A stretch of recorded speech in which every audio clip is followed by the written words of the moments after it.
All right, so the first season of That 90's Show is available now on Netflix, and of course, it is a sequel series slash reboot of That 70's Show, which, if you didn't watch my review for That 70's Show, go ahead and check that one out. It's the video right before this one. Yeah, I said in that review that That 70's Show is one of my favorite shows of all time, if not my favorite. So this show in particular, That 90's Show, had a lot to live up to. This one is based on That 70's Show, of course, created by Mark Brazil, Bonnie Turner, and Terry Turner, and created by Bonnie Turner, Terry Turner, Greg Metler, and Lindsay Turner. So you have Bonnie and Terry Turner coming back, who created the original series, being the creators of this one, which is always a good sign, having the creators, somebody who's worked on this, somebody who knows what they're doing with this project, somebody who has their heart in it, for them to come back and work on a reboot, sequel, whatever it might be.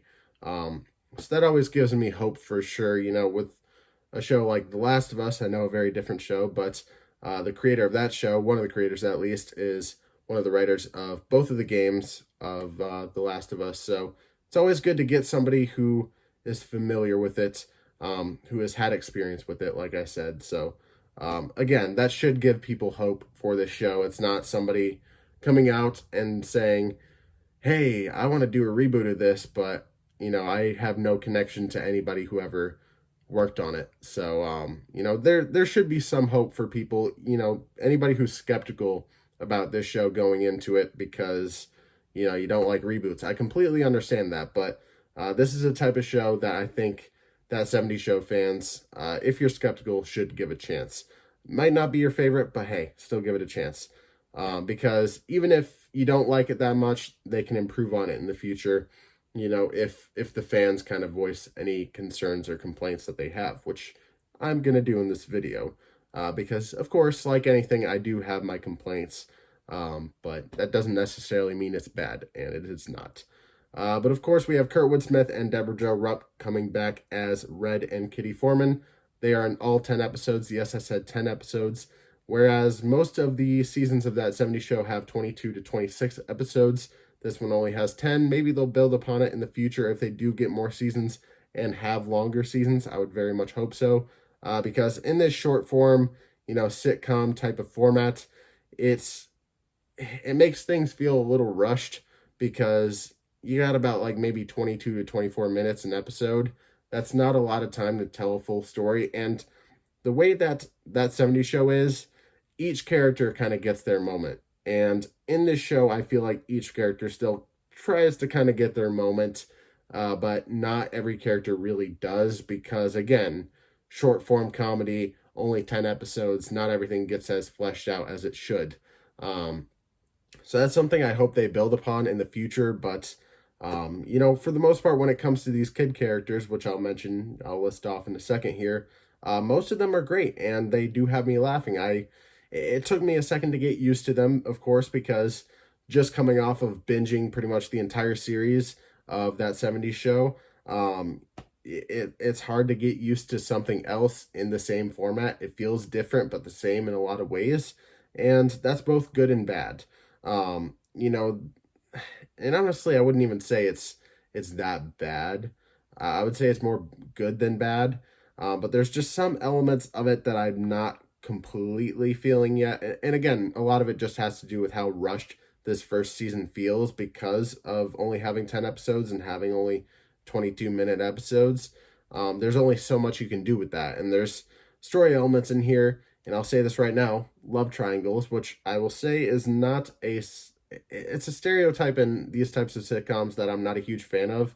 But I get it because it's the typical thing to do, and it's some people are interested by it, but one of my complaints about That 70's Show is the whole love triangle between Jackie and Kelso, and what other characters she dated in there.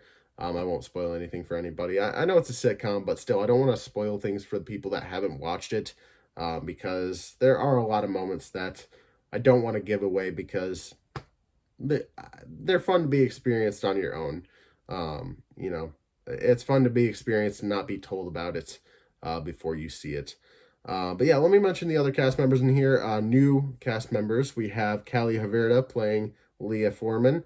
Leia Foreman, I should say. The daughter of Donna and Eric. who we do see in this show for a little bit. Who else do we have here? Ashley Ofterhide, hopefully I'm saying that right, as Gwen Runk. Who else? We have Maxwell Ace Donovan as Nate, who is the stepbrother to Gwen. Andrea Anders as Sherry Runk, who is the mother to Gwen and Nate. So I think I got that family down. We have, hopefully I'm pronouncing this right, Ryan Doy as Ozzy. Very funny character. I very much liked him in here. I will kind of talk a little bit about him in a little bit. We have Sam Morelos, hopefully I'm saying that right, as Nikki, the girlfriend to Nate. And then Mace Colonel as Jay. Yeah, I mean, there's definitely some surprises in this show when it comes to people that show up. I mean, I will list a couple of the people. There's only one person in particular I don't want to mention, because if you're a fan of that 70s show and if you haven't watched that 90s show yet, don't want to mention this one cast member because it is a surprise to see them. But of course, there was a clip that came out of Don Starkis, Bob Pinciotti showing back up in the show. He's only in one episode. But yeah, we also have Topher Grace as Eric Foreman, which unfortunately only shows up in one episode. This isn't necessarily a spoiler because I already knew a lot of this going into it, that they would only be in for a certain amount of episodes. I look at IMDb. IMDb kind of spoils stuff sometimes, but it's also kind of nice for the people that haven't watched it to manage your expectations going into it. Eric is in the first episode, and then you don't see him again. I know that's going to be very unfortunate for a lot of people. It's unfortunate for me. I would have liked if they would have done more with these returning characters, aside from just, Red and Kitty. But yeah, I mean, there's a couple of them that get a decent amount of things to do, which I'll talk about in a sec. But yeah, of course, Topher Grace, like I said, coming back as Eric Foreman. And with Topher Grace, you have to have Laura Prepon as Donna Pinciotti. Yeah, great to see both of these characters. I believe she's in either 2 or 3 episodes. I believe it's 3. She kind of shows up just for a little bit for most of it. When it comes to seeing Eric and Donna, you mostly, like, the most screen time you get from them is in the first episode. But like I said, Donna kind of shows up throughout the season. You see her a couple more times. Wilmer Valderrama as Fez. Definitely one of the most fun characters in here. I think he's also in 3 episodes. Yeah, you see him quite a bit, and he, yeah, he hasn't lost it for sure. But I don't know. I, he's the one character in here that I'm not fully convinced on when it comes to his kind of the way he acts as a character. I don't like how arrogant he is as a character in this first season, but it's something they could build upon if they bring him back, which they definitely could. But I'm sure a lot of people saw in the trailer Mila Kunis and Ashton Kutcher as Jackie Burkhart and Michael Kelso. Great to see these two back, both of them only in 1 episode. But yeah, I mean, always good to see these two together. For those of you who don't know, they're married in real life, met on the show. And I forgot to mention this in my review for That 70's Show, but for those of you who don't know, I'm sure a lot of people do, Mila Kunis was only 14 at the time when she got the role of Jackie Burkhart in That 70's Show. She lied about her age. So yeah, if she hadn't have done that, we wouldn't have had her as Jackie Burkhart, and we probably wouldn't have, seen Ashton Kutcher and Mila Kunis get married, which is absolutely insane to me. But yeah, that's pretty much it for the returning cast members, aside from obviously Tommy Chong as well as Leo. Got to bring him back in. And of course, we're missing one person, elephant in the room, Danny Masterson as Stephen Hyde. Recently I heard that he went off free, but the chances of him being in this show in future seasons are really anything, like any movies or shows going forward. A very slim chance. I don't think it's likely, so don't hold your breath. I guess I'll kind of say this. It's a bit of a spoiler, but they don't really mention anything about Hyde in this show whatsoever. They don't show him at all in flashbacks or clips or anything. They don't mention the character, which is what I kind of expected, to be honest. I didn't expect, because I think a lot of fans would have been pissed off if they would have like killed off the character or made him end up in prison, because the story arc that he had in that 70 show was just like set up so perfectly for him to have a redemption arc, and for him to not have that would be a disservice to the character. You got to separate the character from the person, and that's what I said in my review. Hyde is my favorite character, or at least one of them next to Red. I love both Red and Hyde, two of my favorite characters, because they're the two characters that have the toughest exteriors, but deep down they're like really good people, and so that's why I love those two characters in particular. And yeah, Hyde is still one of my favorite characters. Dressed up as him for Halloween one time during high school. So yeah, I mean, it's unfortunate that we probably won't ever see that character return, and it's unfortunate what that actor had to, felt like he had to do, and got himself in this whole mess now, and now kind of tarnished that character for fans, which sucks. But yeah, I mean, what sucks even more than that is what he did to his victim. So I don't think anything will ever come close to that. But yeah, Leia Foreman in the show, Kelly Haverda, I think she is definitely the standout, with Ryan Doyas, Ozzy being a very close second. In terms of at least the new cast members, I think they are both fantastic in this show. Ozzy, he's a little bit of the stereotypical gay character in here, but we never really got a gay character in that 70s show, so it's nice. In the 90s now, it's a little more well, we did get a gay character in that 70s show. I'm sure we got plenty, actually. But never like a gay, like, you know what I mean, like one of the main characters of the show. But in the show, that 70s show, there definitely were a few gay characters. There's one whole episode kind of built around the idea of a character being gay, and being in love with Eric, which is a very great episode. There was always kind of some dodgy stuff that they did in that show when it came to humor about gay people, or foreigners and stuff like that, but it always felt like it was in good fun and never like malicious. And I hope when people go back to watch it and however many years from now, they don't get offended by it, because I don't think it was meant to offend anybody. And when Red Foreman talks about dead commies and stuff like that, like, again, not meant to offend anybody, because that's just his character. But yeah, where was I? Ozzy, great character, kind of a stereotypical gay character, but again, I love that they have, it's more mainstream in the 90s for people to be gay and be open about it. So it's nice that they have a gay character as one of the main members of the group. And he has a moment in here that actually like made me shed a tear. So yeah. By the way, also don't watch the this season on after the first episode. If you haven't watched it yet, after the first episode it says this season on that 90 show. Please don't watch that. Just go on to the next episode, or just wait a little bit if you want, if you're not a binger, which I understand. But yeah, don't watch that. I never like when shows do that. But yeah, it kind of spoils some things about Ozzy's character and certain things that happens.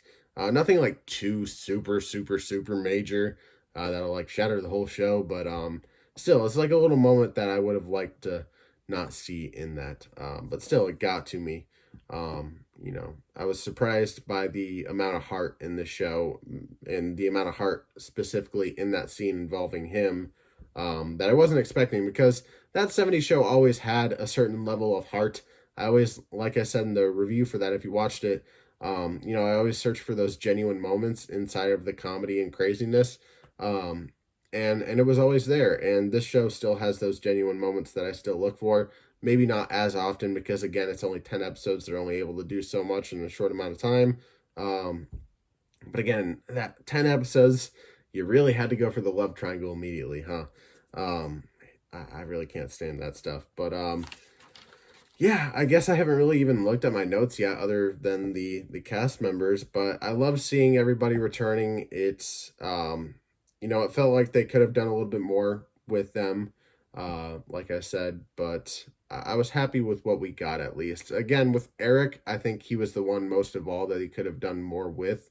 Um, so it's just unfortunate that he only showed up for one episode, but yeah, we'll see going forward if hopefully this gets another season because I want to watch more. Once I was finished with it, I actually just restarted it and just started watching it again. So I do very much like it, even though I do have my complaints about it. And me not being a 90s kid, obviously I wasn't a 70s kid either. So, I understand some of the 70s references. I understand some of the 90s references. But I feel like this show, as opposed to that 70s show, has a lot less, era references, I guess is how I'll put that. A lot less 90s references, or like 70s references or vice versa, than that 70s show. Um, it really felt like you were in the 70s with that 70s show, whereas in here, at times it really just doesn't feel like you're in the 90s. But again, me not really being born in the 90s, being born in the 2000s, it's set in the summer of 1995, so it's getting close to 2000. Some of those trends kind of carried over into 2000, so maybe it just feels like, early 2000s to me, but also at times it just kind of doesn't feel even like it would be 2000s. It kind of just feels like 2022, which is when it was shot. There are times where it feels kind of scripted, and where just some of the jokes don't land, but for the most part, a lot of the jokes in this show do land for me. I found myself laughing out loud a lot. Overall, as a that 70s show fan, I was just really happy to have more, essentially that 70s show episodes to watch, because it does have the same essence of that 70s show, with some updated stuff. The set for the most part looks exactly the same, at least for the foreman's house. You see some other places like the hub as well, which was very cool to see. The hub, I was like, hey, it's the hub. I always liked seeing the gang hang out there. And then like the water tower as well. You get to see all these sets that literally haven't changed. It doesn't look different. I mean, the one thing I will say is that I noticed in the kitchen of the foreman's house that the wall kind of seemed to be in a different placement, and it seemed to be a little bit bigger than it seemed in that 70s show. But I just kind of saw that as we never really saw that part of the house, or maybe Red Foreman did some renovation before he started getting too old for it. And that's one of the things that kind of worries me about doing another season or continuing seasons is these actors are getting older, and I hate to say it, but like I just worry about one of, either, Kurtwood Smith or Deborah Jo Rupp, sadly passing away or something like that. And then the show just never being the same, because they are, the essentially the two leads of the show. They're the ones that are listed first.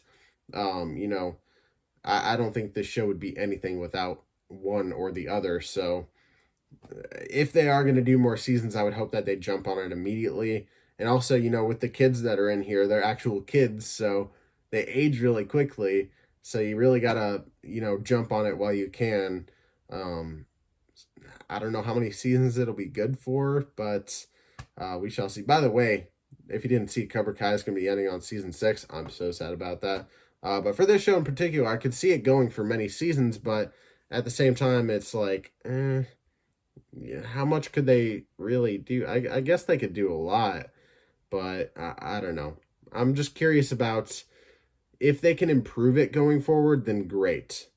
But if it stays the same as it is now, in terms of like the story and just like how rushed the story felt throughout this season, by the time you got to the end of it, I was just like, damn, it's already the end.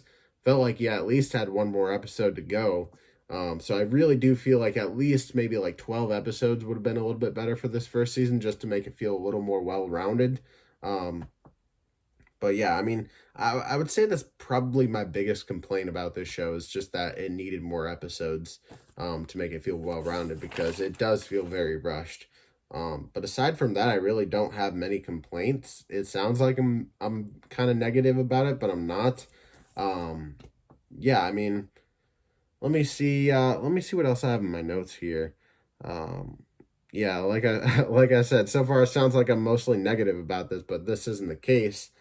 Because I really do like the new cast of kids. I think they're fun, and they do have their standouts. And in typical reboot fashion, some of these kids may or may not be related or at least connected to, former characters from that 70s show. And none of that ever really felt forced to me. It felt pretty natural. I was just, I love it. I just love how it's so perfectly intricate with what they bring over from that 70s show and then, what's in this show.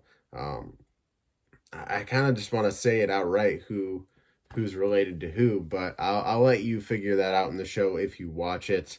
Please don't look it up on IMDb or else you'll figure it out. But it's definitely a reveal that would have been better if I didn't know about it going into it. Again, if I ever, and I say this in a lot of reviews, if I ever stutter, if I ever like slur my words, if I'm ever doing any of that, it is because I'm dodging spoilers. I'm very much the type of person that doesn't like to give too much away. I like people to enjoy things for the first time and be surprised by stuff. So again, I'm trying to work around that stuff. So if I'm kind of like spiraling with my sentence and it's drifting off into something that doesn't make sense, that's why. So bear with me a little bit, but this review probably won't be too much longer because I'm starting to get a cold. My throat's starting to hurt. I've pretty much said what I needed to say.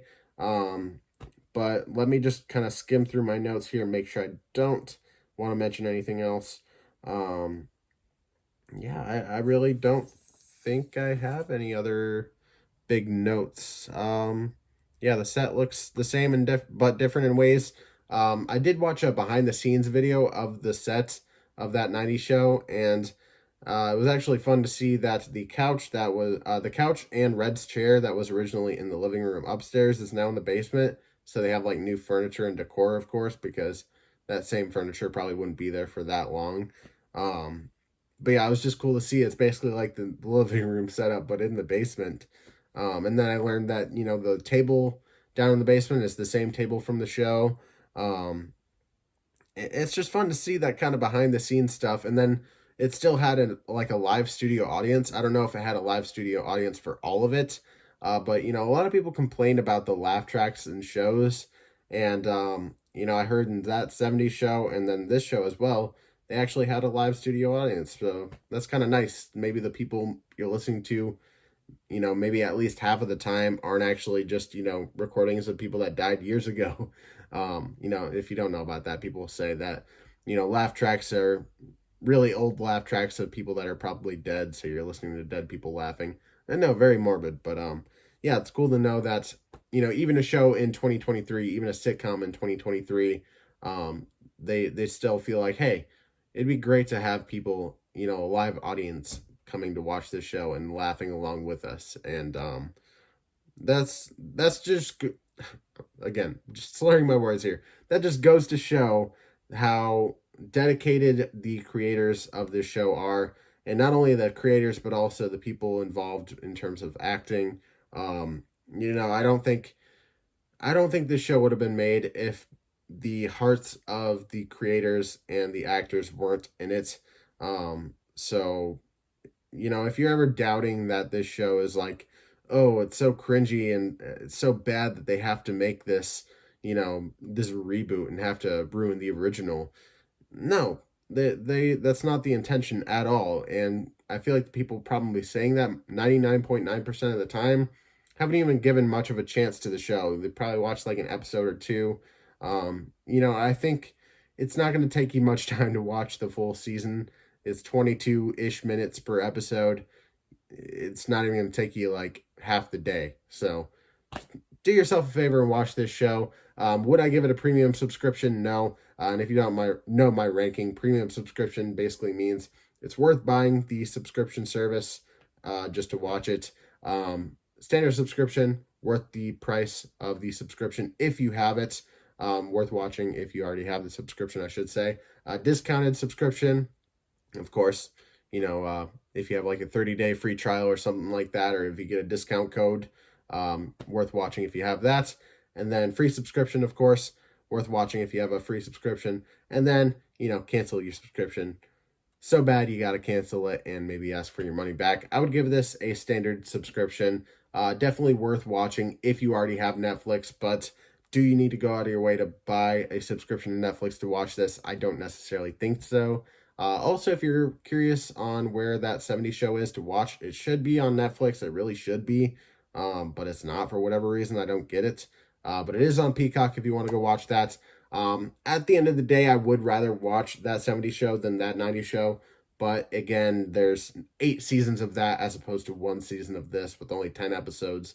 So only going off of that, I don't think they're in a bad shape whatsoever. I think they have a lot of potential going forward, but it's not perfect yet. I think it could be eventually. But yeah, there's my review for that 90's show. Have you watched it? What did you think? Did you love it? Did you hate it? Or in the middle? I definitely very much, there were times where I was like, eh, and then there were times where I was like, I love it. So I very much like it. Me being a fan of that 70's show, I have to kind of like it to a certain degree. So I feel like there's definitely that 70's show fans that are going to be divided on it. So I'm very curious to see what people think of it, think about it in the comments down below. But please do me a favor. It is a brand new show. So for the people that haven't watched it, don't talk about any spoilers down in the comments below. You can talk about certain aspects, but don't get into any too nitty-gritty details. And don't talk about that one character that's related to that one character. Don't be a dick. Because if I do see any too big spoilers in the comments, I will delete it. I don't want to do it, but I will if I have to. I know you're probably thinking this is extreme for a sitcom, but based on one of my favorite sitcoms, one of my favorite shows of all time. So I kind of have to be serious to a certain degree. But have you not seen that 90's show? Are you planning on watching it anytime soon? Why or why not? I'd love to know down in the comments below. Really, any comment you have for me down in the comments below, I would very much appreciate. I respond to pretty much all my comments, so anything and everything, yeah, let me hear it. So leave a like on the video, subscribe, hit that notification bell so you never miss an upload, and I will see you in the next one.